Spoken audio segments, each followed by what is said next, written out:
Betapa hebatnya Allah bisa menjadikan dari sebutir telur menjadi ular, menjadi buaya, Masya Allah, menjadi cecak, bisa ngarayap, bisa nanggila langit teruntuh. Siapa yang menciptakan dari sebuah telur jadi seekor buaya yang sangat ganas? Allah. Dari setetes mani lalu Allah ciptakan menjadi manusia yang canggih-canggih. Masya Allah. Dari setetes mani yang hina saja.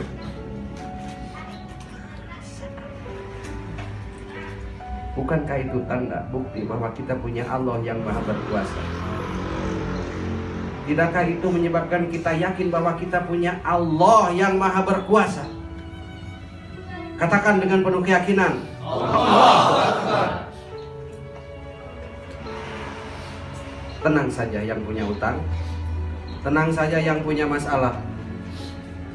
Masalah kalian, masalah kita tidak ada artinya di hadapan Allah.